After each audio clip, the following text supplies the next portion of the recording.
Hello everyone. चलिए आज की क्लास हम शुरू करेंगे। हमारा पहला प्रश्न देखिए, भारत के किस व्यक्ति को फ्रांस का सर्वोच्च नागरिक सम्मान मिलेगा? सही जवाब है नेता शशि थरूर को यह सम्मान मिलेगा। कांग्रेस के वरिष्ठ नेता शशि थरूर को फ्रांस का सर्वोच्च नागरिक सम्मान मिलेगा। कांग्रेस के वरिष्ठ नेता शशि थरूर को फ्रांस का सर्वोच्च नागरिक सम्मान थेवेलियर दी लॉ लीजन दी ऑनर से सम्मानित किया जाएगा। कई दलों के नेताओं ने थरूर को इस प्रतिष्ठित सम्मान के लिए बधाई दी। फ्रांस की सरकार थरूर के लेखन और भाषणों के चलते उन्हें इस सम्मान से नवाज रही है। भारत में फ्रांस के राजदूत इमैनुअल लेनिन ने थरूर को लिखित रूप से इस सम्मान के बारे में सूचित किया है। शशि थरूर के बारे में देखिए। पहला पॉइंट है, शशि थरूर 2 बार के लोकसभा सांसद हैं और तिरुवनंतपुरम निर्वाचन क्षेत्र का प्रतिनिधित्व करते हैं और विदेश मामलों की संसदीय स्थायी समिति के अध्यक्ष हैं। सेकंड पॉइंट, उन्होंने पूर्व में यूपीए सरकार में मानव संसाधन विकास राज्य मंत्री और विदेश राज्य मंत्री के रूप में कार्य किया है। थर्ड पॉइंट है, थरूर संयुक्त राष्ट्र में 23 साल के लंबे करियर के साथ एक पूर्व राजनयिक भी हैं। वह अपने बेल्ट के तहत कई फिक्शन और नॉन फिक्शन किताबों के साथ एक प्रसिद्ध लेखक भी हैं। अगला प्रश्न है, सिंगापुर का कौन सा स्थान देश का 75वां राष्ट्रीय स्मारक बना? इमेज देखिए। सही जवाब है पंडांग। सिंगापुर का प्रतिष्ठित हरा भरा और खुला मैदान पंडांग को राष्ट्रीय स्मारक घोषित किया जाएगा। इसकी जानकारी नेशनल हेरिटेज बोर्ड ने दे दी है। बोर्ड ने बताया कि शहर के राष्ट्रीय दिवस पर इसे सिंगापुर का राष्ट्रीय स्मारक घोषित किया जाएगा। गौरतलब है कि ये वही स्थान है जहां से नेताजी सुभाष चंद्र बोस ने अंग्रेजों के खिलाफ लड़ाई में जुलाई 1943 में दिल्ली चलो का नारा दिया था। क्लियर है? यह प्रतिष्ठित स्थल सिंगापुर के 74 अन्य राष्ट्रीय स्मारकों की सूची में शामिल होने वाला पहला हरा भरा और खुला स्थान होगा। बोर्ड ने बताया कि स्मारक को संरक्षित किया जाएगा। इसके राष्ट्रीय, ऐतिहासिक और सामाजिक महत्व को देखते हुए इसे स्मारक संरक्षण अधिनियम के तहत सिंगापुर में इसका खास ख्याल रखा जाएगा। अगला प्रश्न देखिए, उत्तराखंड का ब्रांड एम्बेसडर किसे बनाया गया है? सही जवाब है ऋषभ पंत को ब्रांड एम्बेसडर बनाया गया है। कहाँ का? उत्तराखंड का। उत्तराखंड सरकार ने विकेट कीपर बल्लेबाज ऋषभ पंत को राज्य ब्रांड एम्बेसडर नियुक्त किया है। उत्तराखंड के मुख्यमंत्री ने इस अवसर पर ऋषभ को बधाई एवं शुभकामनाएं देते हुए कहा कि ऋषभ पंत द्वारा जिस तरह से बेहद सामान्य परिस्थितियों में अपने संकल्प एवं दृढ़ इच्छा शक्ति से लक्ष्य को पूरा किया गया, उससे सभी को प्रेरणा मिलेगी। ऋषभ पंत का सबसे हालिया खेल न्यूजीलैंड के खिलाफ भारत की T20 सीरीज में देखने को मिला, जिसमें भारतीय क्रिकेट टीम ने 3-0 से जीत के साथ सीरीज का खिताब अपने नाम किया। अगला प्रश्न देखिए, कौन सा राज्य जीएसटी चोरी को रोकने के लिए लकी बिल ऐप लॉन्च कर रहा है? सही जवाब है केरल।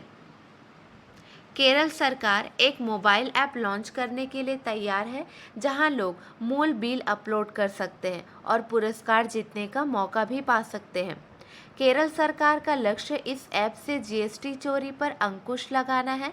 ऐप का नाम लकी बिल ऐप है और इसे 16 अगस्त 2022 को मुख्यमंत्री पिनाराई विजयन द्वारा लॉन्च किया जाएगा। किसके द्वारा लॉन्च किया जाएगा? 16 अगस्त 2022 को मुख्यमंत्री पिनाराई विजयन द्वारा लॉन्च किया जाएगा। चलिए इम्पोर्टेंट पॉइंट्स देखिए। पहला पॉइंट है, राज्य सरकार को उम्मीद है कि इससे कर संग्रह बढ़ाने में मदद मिलेगी, क्योंकि लोगों को सामान खरीदने और सेवाओं का लाभ उठाने के लिए बिल मांगने के लिए प्रोत्साहित किया जाएगा। सेकंड पॉइंट है, सरकार इस ऐप से राज्य के राजस्व और वित्तीय स्थिति का समर्थन करने के लिए नए तरीके तलाश रही है। थर्ड पॉइंट, यह ऐप राज्य के जीएसटी विभाग को अपलोड किए गए बिलों की मदद से रिटर्न फाइलिंग की जांच करने में मदद करने में सक्षम है। फोर्थ पॉइंट है, राज्य सरकार की यह पहल तब प्रस्तावित की गई थी जब वस्तु एवं सेवा कर को लेकर केंद्र की ओर से मुआवजा मिलना बंद हो गया था। लास्ट पॉइंट, वित्त मंत्री के एन बालगोपाल ने लकी बिल ऐप की शुरुआत के लिए 5 करोड़ रुपए का बजट आवंटित किया है। अगला प्रश्न है, 600 T20 मैच खेलने वाले दुनिया के पहले क्रिकेटर कौन बने हैं? सही जवाब है कीरोन पोलार्ड बने हैं। ऑप्शन 2 सही है। उनका इमेज देखिए। वेस्ट इंडीज़ के पूर्व कप्तान और स्टार ऑलराउंडर कीरोन पोलार्ड ने T20 क्रिकेट में एक बहुत ही खास उपलब्धि हासिल कर ली है। पोलार्ड 600 T20 मैच खेलने वाले दुनिया के पहले क्रिकेटर बन गए हैं। उन्होंने हाल ही में दी 100 टूर्नामेंट के मुकाबले में लंदन स्पिरिट की तरफ से खेलते हुए यह अनोखा रिकॉर्ड अपने नाम किया। उन्होंने लॉर्ड्स के मैदान में मैनचेस्टर ओरिजिनल्स के खिलाफ खेले गए इस मैच में 11 गेंदों में ताबड़तोड़ बल्लेबाजी की और 34 रन बनाकर नाबाद रहे। पोलार्ड ने अपनी पारी के दौरान एक चौका और 4 गगनचुंबी छक्के लगाए। अगला प्रश्न देखिए, 44वें शतरंज ओलंपियाड के ओपन सेक्शन में किसने स्वर्ण पदक जीता है? सही जवाब है उज्बेकिस्तान ने स्वर्ण पदक जीता है। उज्बेकिस्तान की टीम ने 44वें शतरंज ओलंपियाड के ओपन सेक्शन में स्वर्ण पदक जीता है। टीम आर्मेनिया ने रजत जीता, जबकि भारत 2 टीम ने ओपन वर्ग में कांस्य पदक जीता। महिला वर्ग में यूक्रेन ने स्वर्ण पदक जीता। टीम जॉर्जिया ने रजत जीता, जबकि भारत 1 टीम ने कांस्य पदक जीता।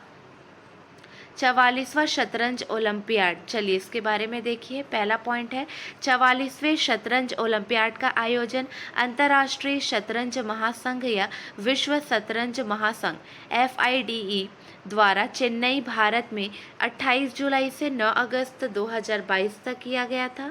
भारत ने पहली बार शतरंज ओलंपियाड की मेजबानी की। इसकी मेजबानी किसने की? भारत ने पहली बार शतरंज ओलंपियाड की मेजबानी की। इसमें ओपन और महिला टूर्नामेंट शामिल थे। थर्ड पॉइंट है, प्रतिभागियों की कुल संख्या 1737 थी, जिसमें ओपन में 937 और महिला स्पर्धा में 800 शामिल थे। अगला प्रश्न, किसने नया virtual space museum spark launch किया है? 4 ऑप्शन दिए गए हैं, इमेज दिया गया है। सही जवाब है इसरो। भारतीय अंतरिक्ष अनुसंधान संगठन इसरो ने एक इंटरैक्टिव इंटरफेस के साथ कई इसरो मिशनों को प्रदर्शित करने के लिए स्पार्क अंतरिक्ष संग्रहालय नामक एक डिजिटल प्लेटफॉर्म लॉन्च किया है। स्पार्क अंतरिक्ष संग्रहालय के रूप में जाना जाने वाला डिजिटल प्लेटफॉर्म इसरो के अध्यक्ष एस सोमनाथ द्वारा लॉन्च किया गया था। आज़ादी के 75 साल पूरे होने पर आज़ादी का अमृत महोत्सव मनाते हुए इसरो का यह विचार एक नई पहल है। इसरो के बारे में देखिए। भारतीय अंतरिक्ष अनुसंधान संगठन इसरो भारत की राष्ट्रीय अंतरिक्ष एजेंसी है और यह अंतरिक्ष विभाग DOS के तहत संचालित होती है, जिसकी देखरेख सीधे भारत के प्रधानमंत्री करते हैं।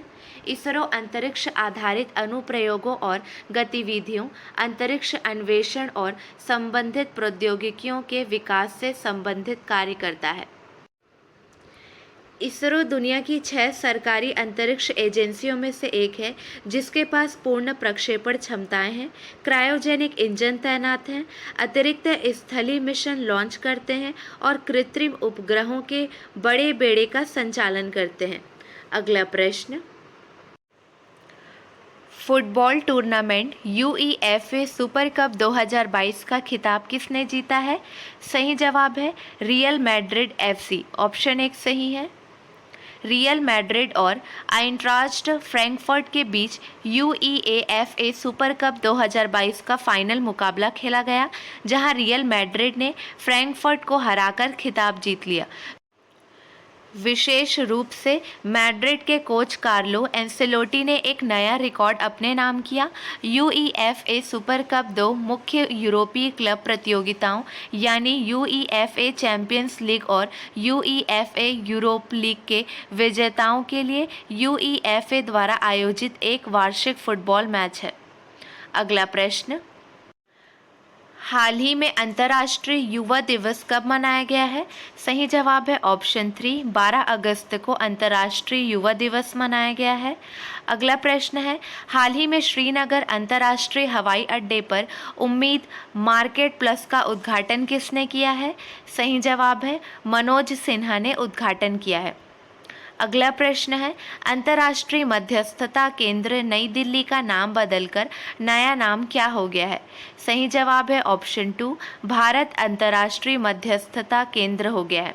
ठीक है, अंतर्राष्ट्रीय मध्यस्थता केंद्र का नाम बदलकर नया नाम भारत अंतर्राष्ट्रीय मध्यस्थता केंद्र हो गया है। चलिए, आपके लिए 2 प्रश्न हैं, इसका सही जवाब आपको कमेंट सेक्शन में देना है। किस राज्य की सरकार ने रेडियो जयघोष का शुभारंभ किया? अगला प्रश्न है, अखिल भारतीय फुटबॉल महासंघ के सर्वश्रेष्ठ फुटबॉलर ऑफ द ईयर 2021-22 का पुरस्कार किस खिलाड़ी ने जीता है? चलिए, आज के लिए बस इतना ही। अगले वीडियो में मिलेंगे नए प्रश्नों के साथ। Keep watching and keep learning.